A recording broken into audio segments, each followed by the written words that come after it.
क्या ना उसका ऐसा अभ्यास है ना बचपन से ही अभ्यास है बाहर का। जैसे ही कोई भी प्राणी जन्मता है तो उसको जीवन संबंधी या जीवन बाहर से ही प्राप्त हो, चाहे कोई भी प्राणी है।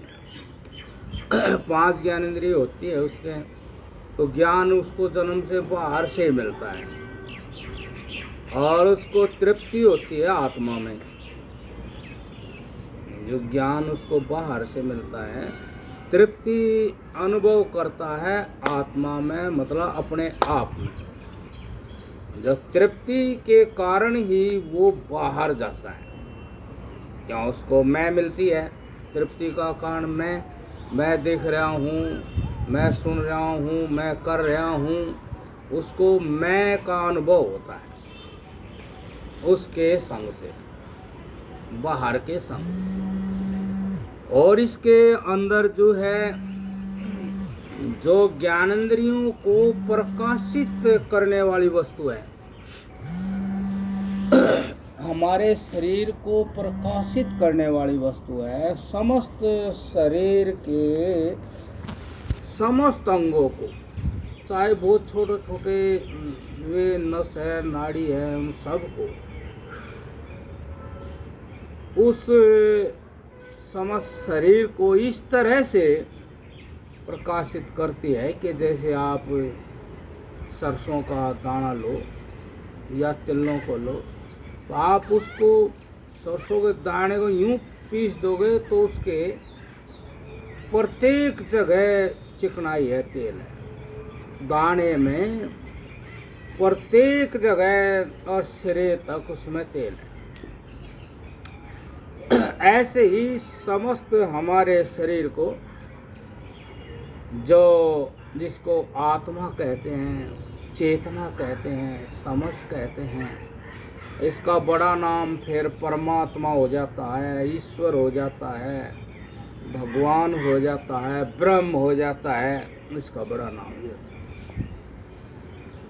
तो इस शरीर में पूरे में, अर्थात इस सारे शरीर को पूरे को प्रकाशित करती है। प्रकाशित मतलब जानने समझने योग्य बनाती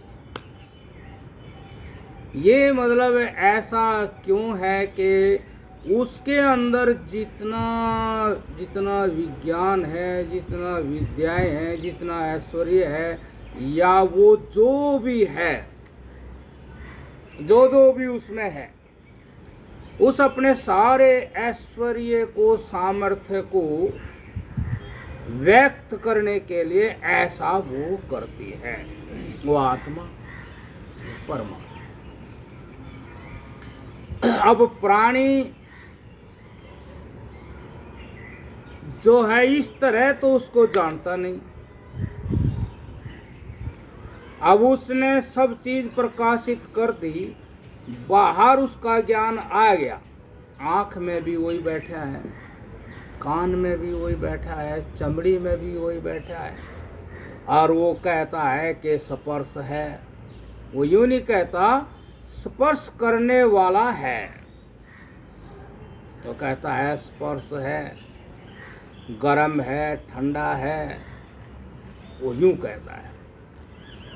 रूप है, अच्छा है, खराब है, भय देने वाला है, अच्छा लगना, मीठा लगने वाला है, सुख देने वाला है, ये सब बातें बताता है। ये नहीं बताता कि वो देखने वाला है। जो काया के अंदर बैठा है, ये कभी आदमी नहीं कहता वो देखने वाला है, वो समझने वाला है, ऐसा कभी नहीं कहता। ऐसा क्यों कहा जाता है? ये बड़ी गुत्थी है। इस गुत्थी को खोल लोगे तो अपने आप से बहुत प्रेम करोगे, और ये गुत्थी नहीं खुलती तो आप बहुत प्रेम करते हो, चाहे जिससे। क्यों? कि जैसे ही ये जहाँ भी अच्छी स्थिति अर्थात इसका प्रकाश जहाँ भी अच्छा होता है तो वो अच्छापन बाहर छप जाता है।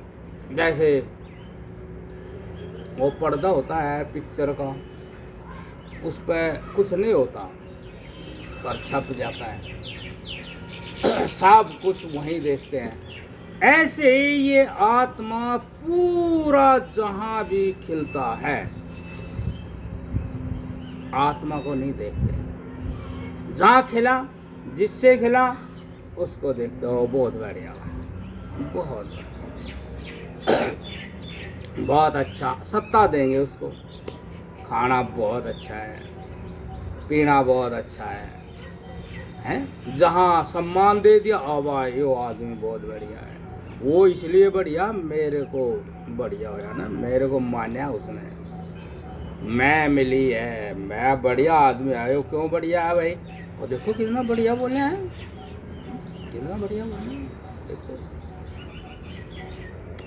ऐसा प्रत्येक प्राणी के साथ होता है, प्रत्येक प्राणी की यही दशा है, क्योंकि प्रत्येक प्राणी में चीज तो एक ही है।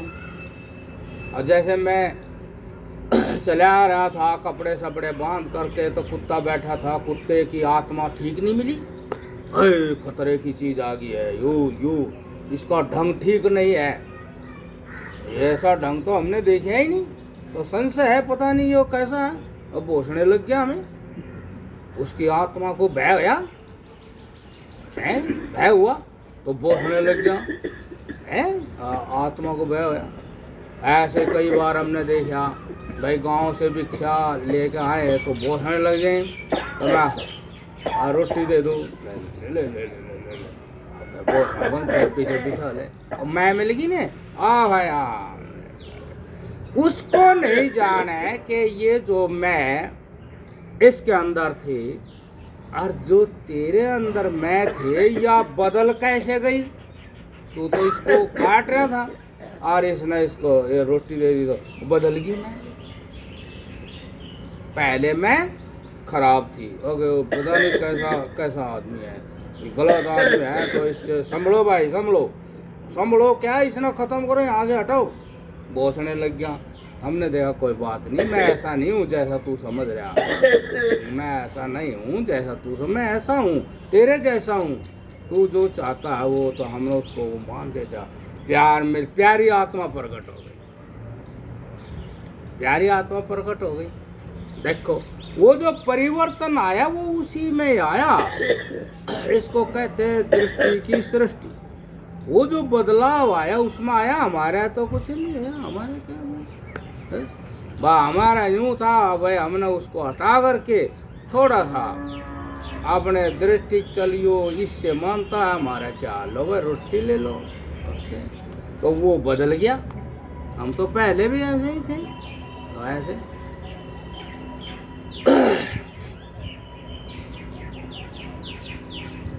तो ऐसे ये जो भी आप देख रहे हो, जितना जो कुछ भी देख रहे हो, जितने भी प्राणी हैं, चाहे जैसे भी हैं, पेड़ पौधे हैं, और मतलब ये समझ लो पृथ्वी जल अग्नि वायु आकाश, ये इन्हीं में आ गया, सब इन्हीं में आ गया। और छठा है ज्ञान, बस इसके अतिरिक्त इस सृष्टि में कुछ नहीं है। छठा ज्ञान है, और वो ज्ञान सब एक ही है। ये पेड़ खड़े हैं जो भी हैं, इनके अंदर वही ज्ञान संभल करके अपने आप में अपने उस शक्ति को, अपने ऐश्वर्य को, अपने आप को व्यक्त कर रहे हैं। जो कुछ है वो अंदर से बाहर व्यक्त, बाहर कुछ नहीं है, बाहर कुछ नहीं है, बाहर कुछ नहीं है। इसका ज्ञान होगा ध्यान से। इसीलिए सत्ता कहाँ चली गई? अभी बताया 5 ज्ञानेंद्रियां हैं, कहीं रूप की सत्ता है, कहीं शब्द की सत्ता है, शब्द स्पर्श रूप रस गंध, ये सत्ताएं हैं। फिर इनकी सत्ताएं बहुत हैं, बहुत हैं। और व्यवहार व्यापार एक ही है। अब पेट भरना है, ये मैं एक लाला के भिक्षे चलेगा और बैठो महाराज जी बैठो। आप बैठ गए, आज थोड़ा है इंतजार करना पड़ेगा। मैं कहा अच्छा क्या बात है। आज जो है हमारी इच्छा है बाहर से भोजन करेंगे। देखा जाएगा, मैं बाहर से बोले वो अच्छा है, वो अच्छा है, वो अच्छा भोजन बनाता है, ऐसी बात नहीं है।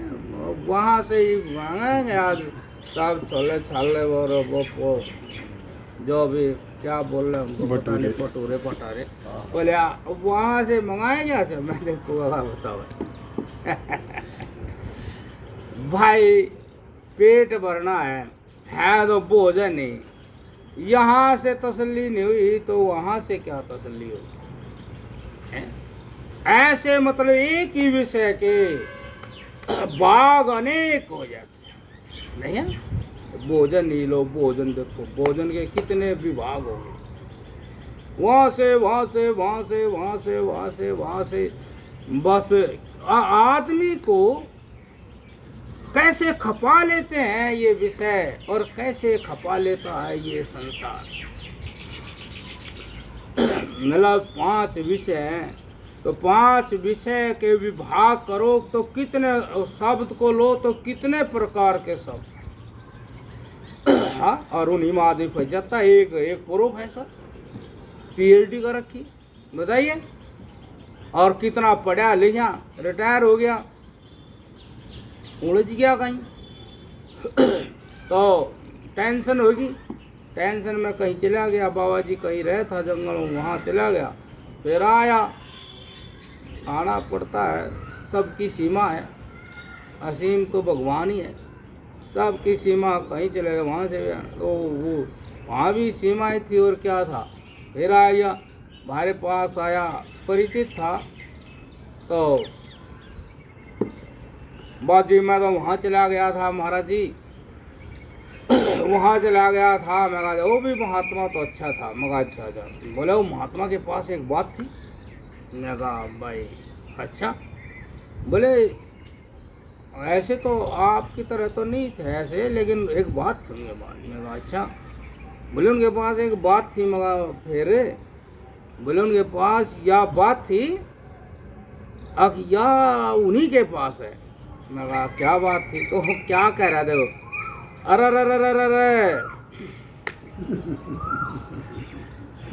अब ये शब्द ये है, दवनी तो है, दवनी तो है, और क्या है? दवनी तो है, शब्द है, दवनी है, रोड़ा है। और तो अरे तब मैं देखूँगा अच्छा भाई, मैं नहीं देखूँ ये इतना पढ़ा, बड़े महाराज के संग में रहा, इतना पढ़ा, और इसमें क्या है भाई? अरे ये इसको ही ले लिया बस। कितने दिन वो यही करता रहा। अरे मैं कहा क्या है यो शब्द ही तो है, बाहर क्या है? बाहर कुछ नहीं है, जो कुछ अंदर वो है जो अरे कर रहा। अरे तो जाने नहीं, अब यो कौन कर रहा? अरे न कह रहा अगर या बात है, उसके बाद क्या बात है भाई? तो ऐसे मतलब कहने का कि शब्द सपा रूप रस गंध कितने ही तरह के हैं ये 5 विषय, कितने ही तरह के हैं 5 विषय। इन 5 विषयों में आदमी व्यस्त है और 100 साल की उम्र है। 5 विषयों में आदमी व्यस्त है और 100 साल की आयु है। तो 100 साल की तो चलो भगवान ने बनाई है, अब यो कितने दिन जिएगा ये तो इसके ऊपर है, लेकिन इसके बीच में और फिर बहुत बात है। ये तो 5 विषय है, इनका कोई अंत नहीं, छोटे थोड़ा फर्क ही, एक रूप इनमें कितने फर्क कर लाने, नहीं यो नहीं, कितना ही फर्क होता चला जाता। और फिर अब इनमें चलते हैं तो फिर इनमें चलते हैं राग और द्वेष,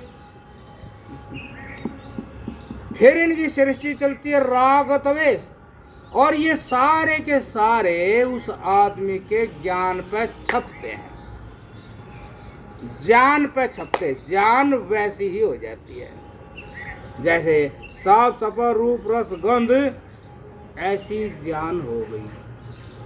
फिर कितने तरह के हैं, कौन कौन पसंद है, ज्ञान उतने रंग रूप की हो गई, छप गए।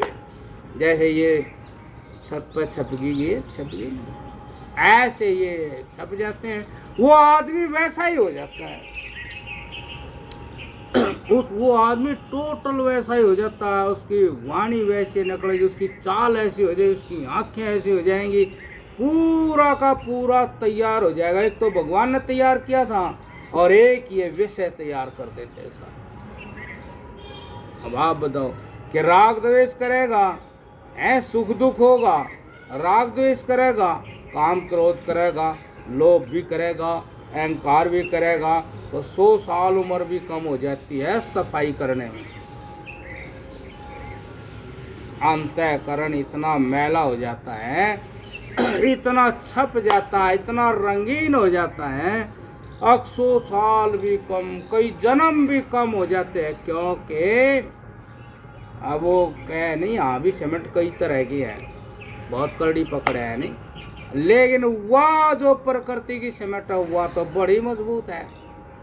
तो वो ऐसे ज्ञान के ऊपर छप जाते हैं कि उनके हटाने में कोई कम समय नहीं लगता, और वो अपने आप अपने मन से चिपकाए हैं, खूब करड़े चिपकाए। इसीलिए जब भी मन खाली होता है तो वही पिक्चर दिखने लग जाती है, और पिक्चर दिखनी चाहिए आत्मा वाली। अब आत्मा वाली पिक्चर भी है और यह पिक्चर भी है, इस पिक्चर से जो छपी है ज्ञान के ऊपर वो भी पिक्चर है। तो आप देख लो कि कितना अंतःकरण पर परत चढ़ गई, परत परत परत परत। जैसे रोड है नहीं बना, रोड बनते बनते रोड पर कितनी परत चढ़, ऐसे ही अंतःकरण पे हमारी दृष्टियों की, सृष्टियों की इतनी परत चढ़ गई कि इनको साफ करने में, और साफ भी वो करेगा जो दृढ़ होगा, पक्का होगा, ढिल्ले ढल्ले से नहीं होता है काम, पक्का होगा।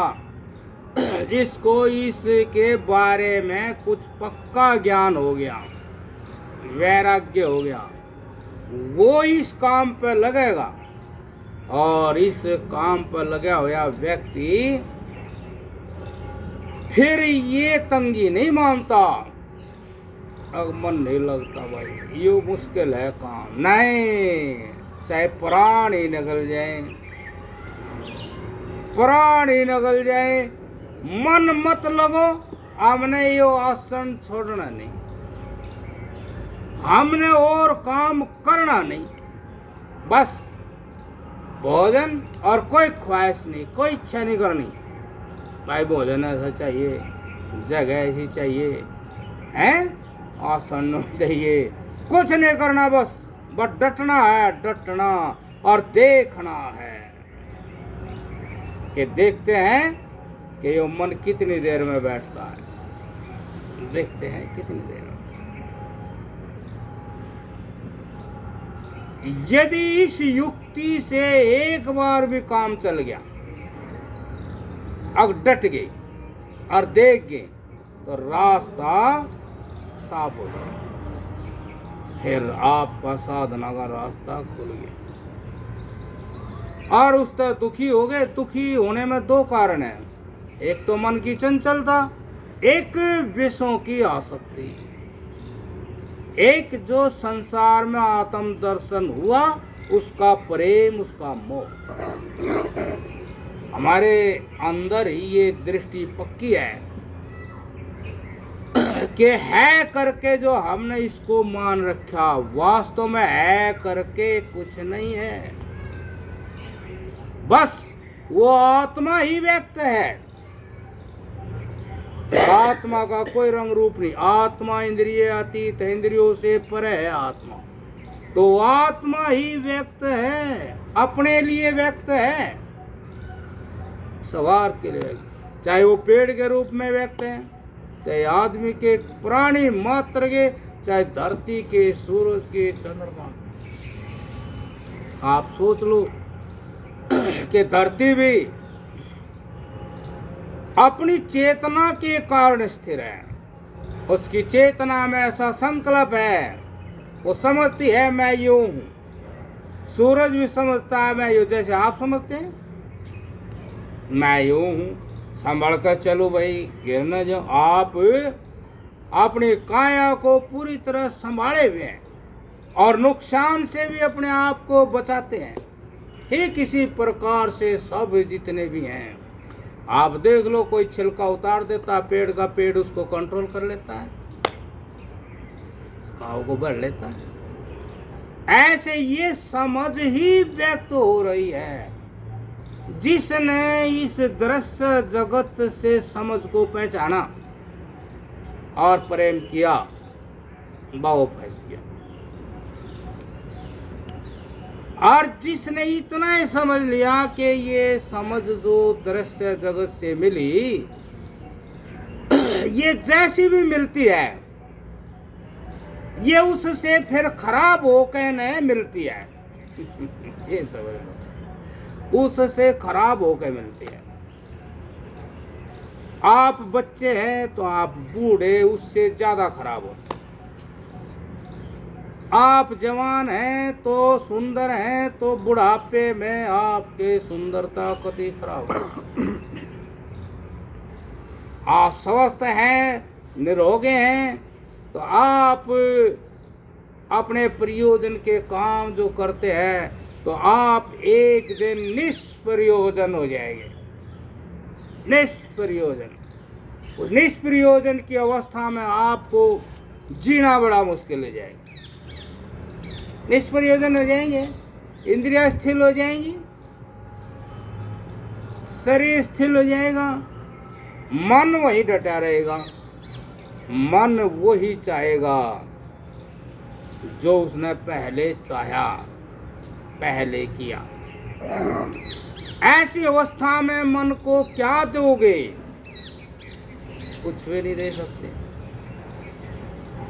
ऐसी अवस्था में जो मन भूखा है, हमेशा चिंतन करता है, लाओ लाओ कुछ लाओ लाओ लाओ, ऐसी अवस्था में कुछ भी नहीं दे सकते। आप जिससे दिया करते हो साधन ही कंडम हो गया। उस वक्त उसकी भूख के लिए आपके पास अवश्य कोई सुझाव होना चाहिए। मन को बंद कर दे, मन का मुंह बंद कर दे, मन की भूख मिटा दे। मन भी एक ज्ञान का ही रूप है। और आप समझ रहे हैं कि जल में जल मिला दिया जाए तो आसानी से मिल जाता है। ऐसे मन भी एक ज्ञान का ही रूप है। यदि आपको ज्ञान मिल गया कहीं से, तो आप मन को ज्ञान दे देंगे। यदि आपके पास ज्ञान आ गया, तो उस मन की भूख ज्ञान से ऐसी पूरी कर दोगे कि मन स्थिर हो जाएगा। लेकिन यो ध्यान के बिना नहीं होने का, एकाग्रता के बिना नहीं होने का। ये दृढ़ निश्चय के साथ होगा, अन्यथा होगा। आपने पूरी तरह से उसको निष्प्रयोजन समझ करके और ऐसे ध्यान करना जैसे किसी को चोट लग जा, दवाई भी ले ली और फिर भी दर्द सहन करना पड़ा। डॉक्टर भी कहा भाई वो तो सहन ही करना पड़ेगा। हमने जो करा था कर दिया, जो करना था वो कर दिया, अब आप इसको तो आप सहन नहीं करिए। ऐसे आपने उन तरंगों के बीच में डटना है, क्योंकि वे तरंग तो पहले चली जाती थी और कुछ ले आती थी, अब वे कहाँ जाएंगी? उनके साधन ठप हो गए, साधन नहीं रहे, खाली तरंग ही तरंग रह गई। अब आपने उन तरंगों का साक्षी रहना है, उल्टा ठहराना देखना भाई। क्यों? क्योंकि भाई सत्य समझ में आ गया कि संसार का स्वार्थ सदा पूरा कोई भी नहीं कर सकता, कोई भी पूरा नहीं कर सकता। और मन जिंदा था हमेशा सांसारिक स्वार्थ से, अब वो स्वार्थ पूरा होता नहीं है। उठते हुए और गिरते हुए देखना है, उठ गई गिर गई, उठ गई गिर गई, उठ गई गिर गई, ये साधन है। अब आप अपने मन को कहीं भी काया के अंदर ही लगाएं, बाहर तो लगा के देख लिया, आप अपने मन को काया में लगाएं और मन की तरंग जाए तो विचार न करें। एक दो पे विचार कर सकते हैं, भाई कुछ मिला तो है नहीं, फिर तेरी आदत वही है, फिर भाई तेरी तन मन की आदत वही है, समझा ही नहीं तू। दुर्गति तू स्वयं अपनी आप कर रहा, तू स्वयं ही बढ़ता है वहां जाकर के।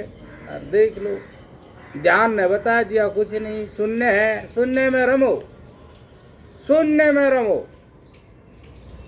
अरे जैसे महात्मा, बहुत से महात्मा शमशान घाट में अपने आसन लगाते थे, यहाँ ठीक है भाई।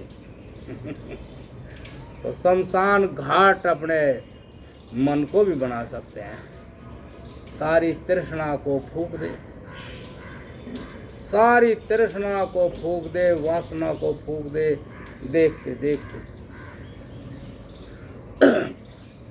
बस जिस दिन वे तरंग उठे गिर जाए, जब उठेंगी नहीं ना, तब फिर आत्मा का प्रकाश जो सारे शरीर में विषयों में जा रहा था, वो आत्मा का प्रकाश फिर मन में ही ठहर जाएगा, अर्थात मन को प्रकाशित कर देगा। वो मन अब आत्मा के प्रकाश को बताने वाला हो जाएगा, क्योंकि मन का व्यापार विषयों से हट गया, इंद्रियों से हट गया। अब वो आत्मा, मन और मन आत्मा दोनों एक हो गए। यहाँ चलेगा अब आत्म ज्ञान, ब्रह्म ज्ञान। इस ज्ञान से मन की भूख तृप्त हो जाएगी।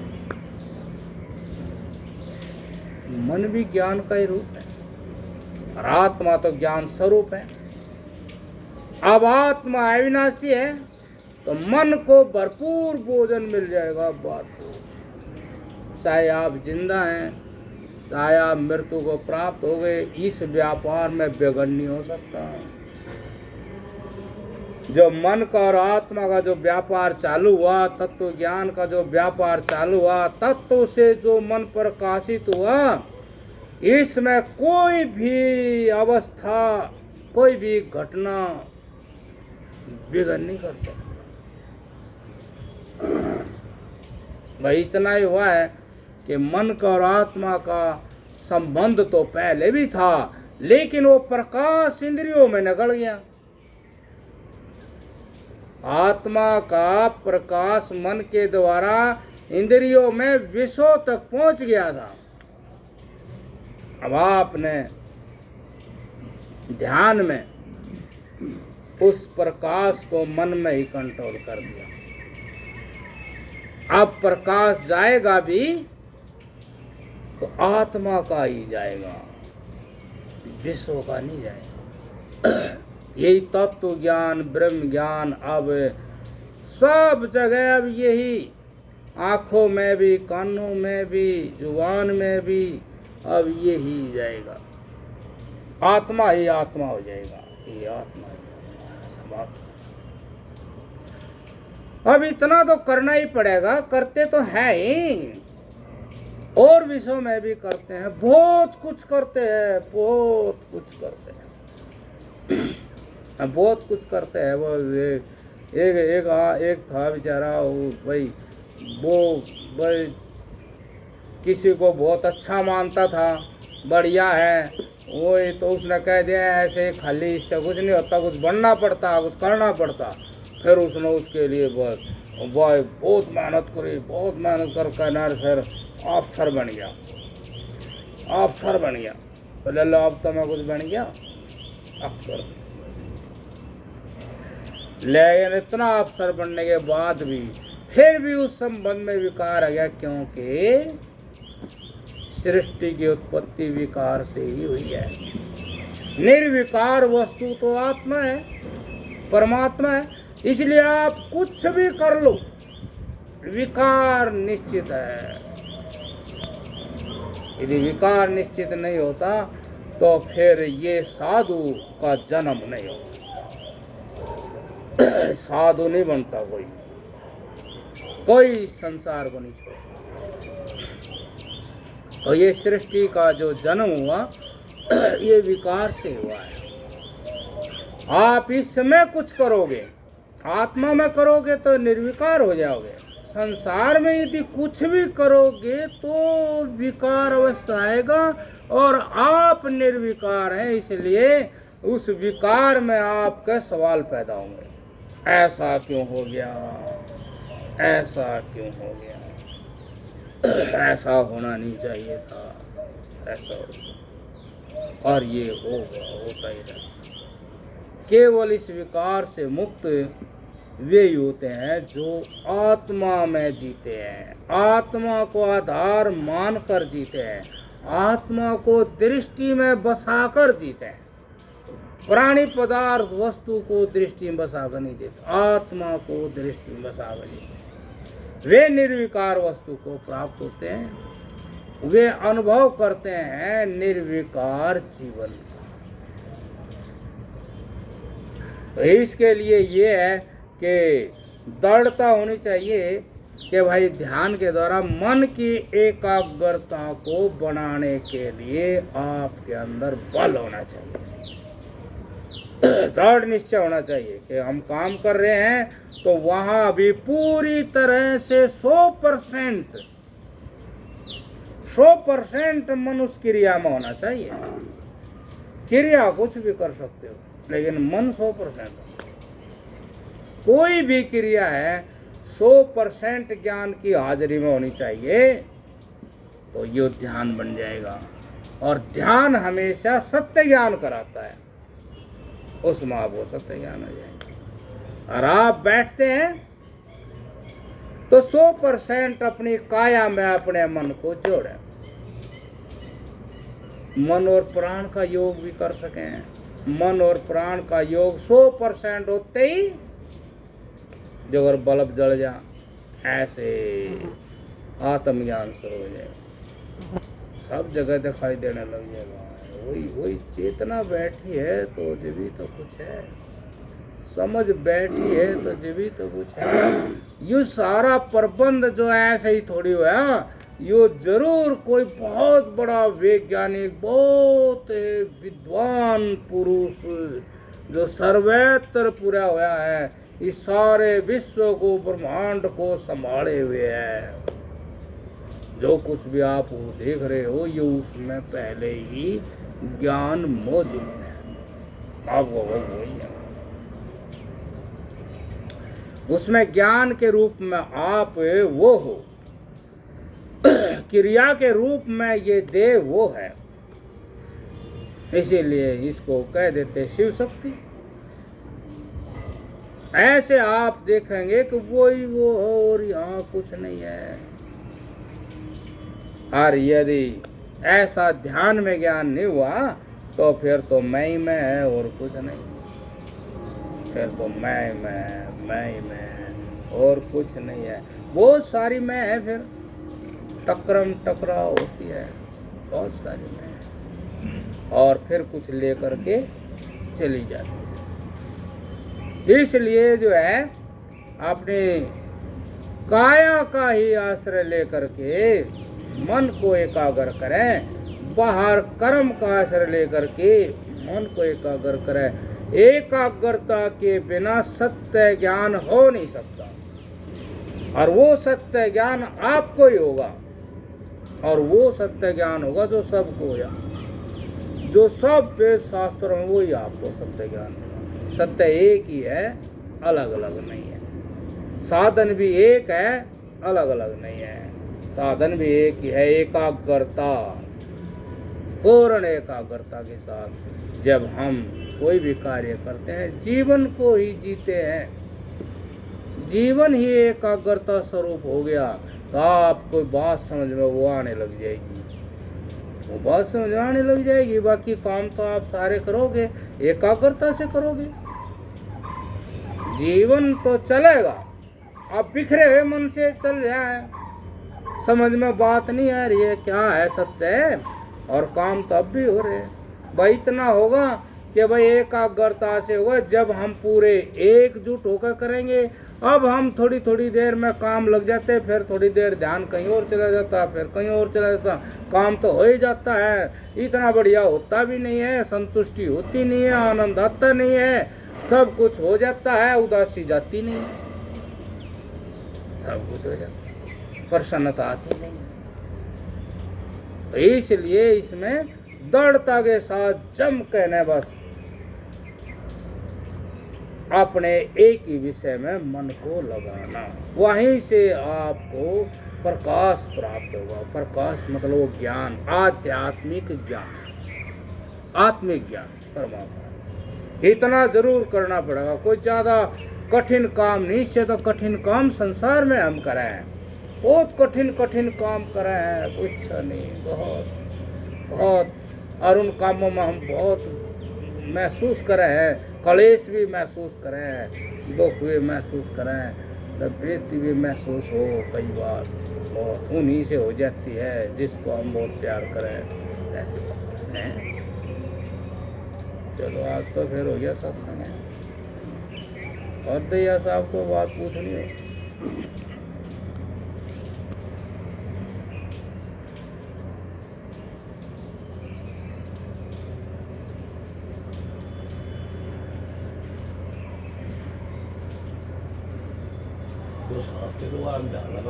हाँ,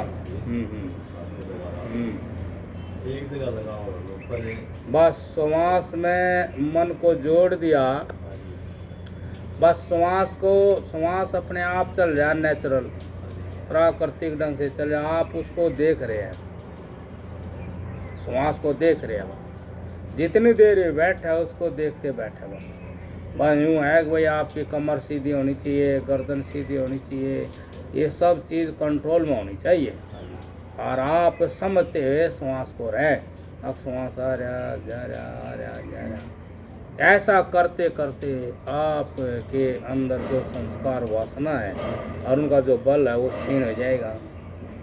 तो क्षीण होते ही आपके मन में, आपके ज्ञान में कोई भी बात आ सकती है, कुछ भी आ सकता है, लेकिन श्वास को ध्यान, कुछ भी का मतलब भाई शरीर के बारे में कुछ जानकारी आ सकती है, भगवान की रचना के बारे में आश्चर्य हो सकता है कि भाई है, बहुत चीज़ें आ जाती है, दवाई आ जाती है, कुछ और घटना है, बहुत चीज़ें आ जाती है, लेकिन आप उसको लगे रहो उसमें इनको, तो अंत में जा कर के आपको मतलब चेतना सिद्ध होगी, किसी तरीके से चेतना सिद्ध होगी, वो आत्मा सर्वत्र सिद्ध होगी। अब हाँ देखो भाई वो है, देखो भाई कमाल की बात है, अब वो चेतना काया में बैठ जाती है और कैसे अलग अलग पार्ट की रचना करती है। कोई है ऐसा समझदार, कोई है जब भी तो पार्ट की रचना होती है, और नहीं तो बाहर नहीं हो रही रचना, पेड़ की टहनी अलग है, पत्ते अलग है, कोई यूं ही थोड़ी बना देगा, या कोई आदमी वही कोई बना रहा है, मेज कुर्सी बना रहा है, कोई मकान बना रहा, तो समझदारी से बना रहे हैं, उसके पीछे समझ है ना, तो ऐसे इसके पीछे भी कोई समझ है, इतनी बड़ी समझ है। अब वो सारे टोटल को ही बना रहा, मैटेरियल भी बना रहा पे, और उन अंगों को भी बना रहा, फिर उनका समझ प्रवेश कर रहा, फिर आगे उसने क्या करना वो कर भी रहा। इस तरह के किसी तरह से भी उसकी जानकारी आपके अंदर आ जाएंगी। वे जानकारियों के लिए आपने किसी से गवाही लेने की जरूरत नहीं है।